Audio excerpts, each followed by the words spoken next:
नमस्कार बच्चों, Mehta digital class में आपका स्वागत है। हम अष्टम पाठ लोह तुला पढ़ रहे थे और ये एक विष्णु शर्मा द्वारा विचित्र जो पंचतंत्र था उसके मित्र भेद नाम का जो तंत्र था वहाँ से लिया गया है। इसमें हमने पढ़ा था कि जीर्णधन नाम का कोई व्यापारी का पुत्र था। वह विदेश में जाता है। विदेश में जाते वक्त उसके पास पुरखों की कोई कमाई हुई एक जो लोह तुला थी, एक तराजू थी लोहे की, उसको वो धरोहर के रूप में वो एक श्रेष्ठ यानी एक सेठ के पास में रख करके जाता है।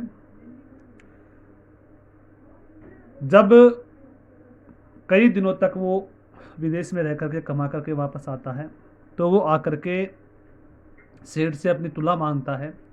तो सेठ कहता है उससे कि उसको तो चूहे खा गए।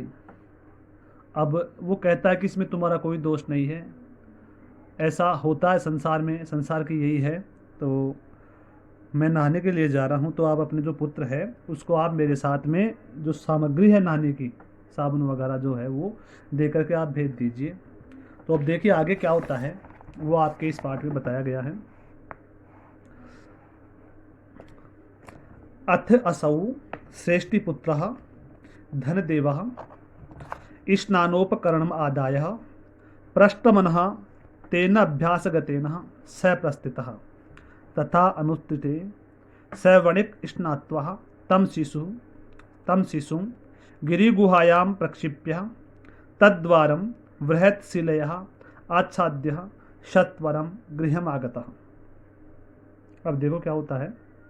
अथ असौ, अथ यानी इसके बाद में, असौ वह श्रेष्ठी पुत्र धनदेव, जो श्रेष्ठी का पुत्र यानी सेठ का पुत्र धनदेव था, वह स्नान उपकरणम आदाय है। स्नान देखो यहाँ पे स्नान उपकरण आदाय। अब यहाँ पे दो संधि है, एक तो उ को ओ गुण हो रहा है और एक आदाय, तो यहाँ पर क्या हो रहा है, दीर्घ हो रहा है।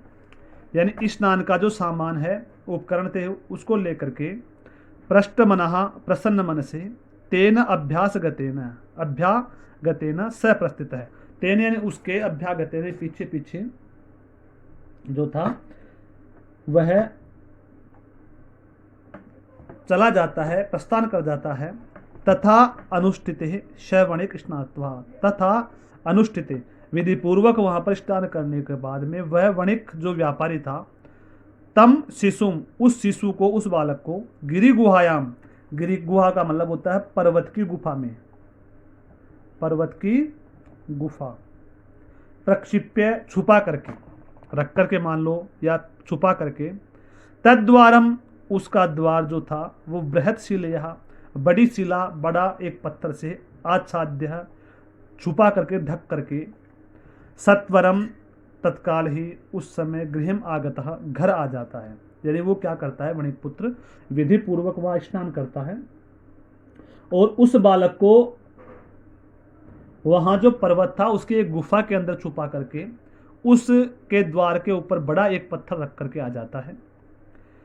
अब देखिए आगे क्या होता है। सश्रेष्ठी पृष्ठवान भो अभ्यागतः कथ्यताम पुत्र में शिशु यत्वया सह नदीम गतः इति। अब देखो सह, वह श्रेष्ठी जो शेठ था वो पृष्ठवान पूछता है, भो अरे अभ्यागत आ गए, कथ्यताम कहाँ है, कथ्यताम कहो, कुत्र में शिशु, पुत्र यानी कहाँ पर, मैं यानी मेरा, शिशु यानी बालक, यह जो त्वया सह तुम्हारे साथ में नदीम गतः नदी पर गया था, इति इस प्रकार। तो वह जब वापस आता है तो आकर के जैसे वो आता है तो वो श्रेष्ठ जो सेठ था वो पूछता है उससे, अरे आ गए, कथ्यताम कहो, पुत्र में कहाँ है मेरा जो बालक था, वह जो तुम्हारे साथ में नदी के ऊपर गया था। अब देखो, स अवदत तव पुत्र नदी तटात सेनेन ऋतः इति। श्रेष्ठी अवदत मिथ्यवादिनन किम क्वचित सेनो बालम हर्तुम शक्नोति तत् समर्पय मे सुतम अन्यथा राजकुले निवेदयिष्यामि इति इस प्रकार। अब आगे क्या होता है। क्षय अवदत्त उसने कहा, किसने कहा, उस वणिक पुत्र ने कहा, उस व्यापारी के पुत्र ने कहा, तव पुत्र है, तुम्हारा पुत्र, नदी तटाट, नदी के तट पर, सैनेन ऋत, सैन का मतलब होता है बाज, ऋत यानी अपहरण कर लिया गया, उठा लिया गया, यानी उठाना, अपहरण करना या उठाना, दोनों कोई भी आप अर्थ ले सकते हो इसका। स अवदत, उसने कहा, वह बोला कि तुम्हारा जो पुत्र था उसको नदी के तट से बाज के द्वारा अपहरण कर लिया गया, उठा लिया गया, इस प्रकार।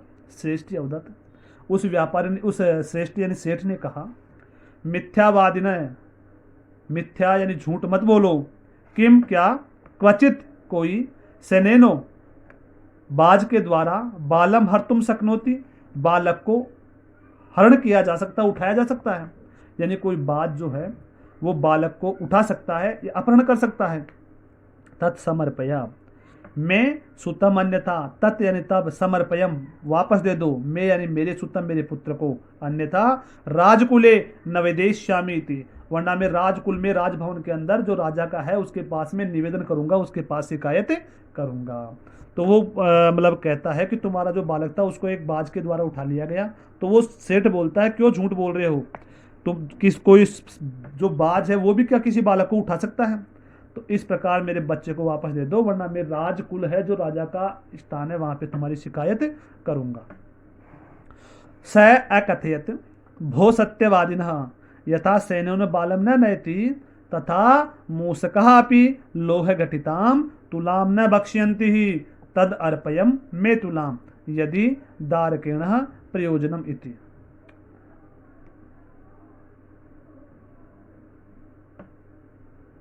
अब देखो, स अकथयत, उसने कहा, उस वणिक पुत्र ने कहा, भो सत्यवादिन है, अरे सत्य बोला तुमने, यथा जिस प्रकार से, सेनो बालम न नयति, सेन जो है वो बालक को नहीं ले जा सकता, ठीक है ना, उठा सकता, ऐसे मान लो,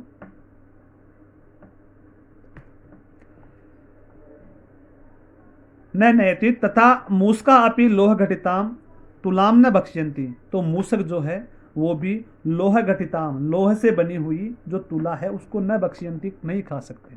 यानी अगर तुम्हारे पुत्र को जो बाज है वो उठा नहीं सकता, तो जो मूसक है वह भी लोहे से बनी हुई तुला को नहीं खा सकते।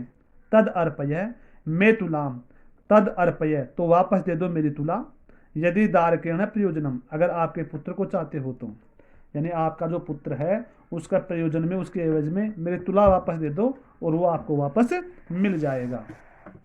अब आगे देखिए, एवं विवदमादौ तौ द्वावपि राजकुलम गतहु तत्र श्रेष्ठी तास्वरेण अवदत् भो वंचितो अहम ब्राह्मण्यम अनेन चोरेण मम शिशु अपहृतः इति। अब देखो, एवं विवदम अनौ द्वौ द्वावपि, इस प्रकार का जो विवाद था उसको लेकर के वो दोनों राजकुलम गतौ, राज दरबार में चले गए। तत्र श्रेष्ठी तास्वरेण अवदत, तत्र यानी वहां पर जो श्रेष्ठी था वो सेठ था, वो ऊंचे स्वर में कह देता है, भो, अरे, वंचितो अहम, यानी ठगा गया मैं, ठगा गया मैं, ठगा गया मैं, अब्राह्मण्य है, इस अब्राह्मण के इस दुष्ट के द्वारा, अनेन जो चोरेण, चोरी के द्वारा, मम शिशु अपहृतः इति, मेरे शिशु का, मेरे बच्चे का अपहरण कर लिया, इसलिए मैं ठगा गया। यानी वो कौन कहता है वहां पे, वो सेठ कहता है राज दरबार में जाकर के। अत धर्माधिकारिण तम अवदन भो समर्पयताम श्रेष्ठी पुत्र सुतः सो अवदत किम करोमि पश्यतो में नदी तटान सेनेन शिशु अपहृतः इति। अत इसके बाद में धर्माधिकारी ने तम अवदतन, तो धर्माधिकारी था जो राजा था वह, उसने कहा, भो, अरे, समर्प्यताम श्रेष्ठी सुतः, समर्पण कर दो इसके श्रेष्ठी के पुत्र को, इसके बच्चे को। स अवदत, उसने कहा, किम करो, मैं क्या करूं, पश्यतो में, मेरे देखते ही, नदी तटात सेनेन शिशु अपहृतः, मेरे देखते देखते ही नदी के तट से उस घूमते हुए बालक को एक बाज के द्वारा अपहरण कर लिया गया, उठा लिया गया, इस प्रकार। तच्छ्रुत्वा ते अवदन भो भवतः सत्यम न भीतम किम सेनेन शिशु हर्तुम समर्थो भवति। सो अवदत भो सूर्यता मद्वचः तच्छ्रुत्वा ते अवदन, उनकी बात को सुन करके उस जो राज दरबार था उसमें जो श्रेष्ठ जो मतलब धर्माधिकारी था उसने कहा, वो अरे भवताम सत्यम ना अभिदितम, तुमने सत्य नहीं कहा। किम क्या, सैन्य बाज के द्वारा शिशो हर तुम समर्थो भवती, क्या कोई बाज किसी बच्चे को अपहरण करने में उठाने में समर्थ है। स अवदत्त, उसने कहा, भो भो अरे अरे सूर्यताम मद वचः, मेरे वचनों को सुनिए। तुलाम लोह सहस्त्रस्य यत्र खादन्ति मूषकः, राजतंत्र हरिच्छेनु बालकम नात्र संशयः। तो तुलाम लोह सहस्त्रस्य यत्र खादन्ति मूषकः, राजतंत्र हरिच्छेनु बालकम नात्र संशयः। अब देखो, जब उसने कहा, उन राज दरबार के लोगों ने कहा कि क्या कोई बाज एक बच्चे को उठा सकता है क्या, तो उसने कहा कि अरे सुनो, मेरी बात सुनो, मेरे वचन भी सुनो, मेरे द्वारा जो कहा जा रहा है उसको भी आप सुनो। आप उसी की बात थोड़ी सुनोगे, मेरी भी बात सुनो आप। तो वो कहता है, तुलाम लोह सहस्त्रस्य, तुलाम यानी तराजू, लोह सहस्त्रस्य यानी हजारों तोले, सहस्त्र यानी हजार तोला लोहे से बनी हुई जो लोहे की तराजू है उसको, यत्र यानी जहां पर खादंती मूसकहा, जहां पर मूसक खाते हैं यानी खा सकते हैं, यानी जहां पर हजारों तोले लोहे की तुला को मूसक खा सकते हैं। राजतंत्र हरिच्छेनो बाजम बालकम नाथ संशय, वहां पर उस राजतंत्र में सैन यानी बाज के द्वारा बालक का हरण करना, इसमें कोई संशय की बात नहीं है। अर्थात इसमें कोई संशय नहीं है कि जिस राज्य के अंदर एक 1000 तोले की 100 तोले की जो मतलब 1000 तोले की जो लोहे की बनी हुई तराजू है उसको चूहे खा जाते हैं, वहां बाज बच्चे को ले जाए तो इसमें कोई संदेह नहीं है, इसमें कोई संशय नहीं है। ते प्रच्छन, उसने पूछा, कथम एतद, क्या है ये सब। तत सृष्टिम सभ्यानाम अग्रे आदितः सर्वं वृतांतम न वेदयत, तत न्यायाधिकरिणः विहस्य तौ द्वावपि संबोध्य तुलाम शिशु प्रदानेन तोषितवन्तः। अब देखो, ततः ते अपृच्छन कथम एतत्, उन्होंने पूछा क्या है ये। तत तब सश्रेष्ठिम सभ्यान आग्रहे आदितः सर्वव्रतांतम न वेदयत, तो स यानी वह श्रेष्ठी जो था, जो वह सेठ था, आदितः सभ्यानाम आग्रहे, उस सभा जनों के आगे, आदितः आकर के सर्वव्रतांतम न वेदयत, सारा जो वृतांत था वह उनको सुनाता है, बताता है। कहां से, आदितः प्रारंभ से वो सारा वृतांत उसको बताता है। ततः तब न्यायाधिकारिणः विहस्य, जो न्याय करने वाले जो थे उनके द्वारा हंसा जाता है, हंसते हैं वो। तौ द्वावपि संबोध्य, तौ उन दोनों को संबोधन करके तुलाम शिशु प्रदान ने तोषितवंत है, उनका जो शिशु और जो तराजू था उसका वापस से आदान प्रदान करवा देते हैं, अर्थात उनको वापस दिला देते हैं। वो हंस करके जानबूझ समझा बुझा करके उन दोनों को क्या करते हैं, वो दो सामान जो था, तराजू था, वो उसको प्रदान कर देते हैं।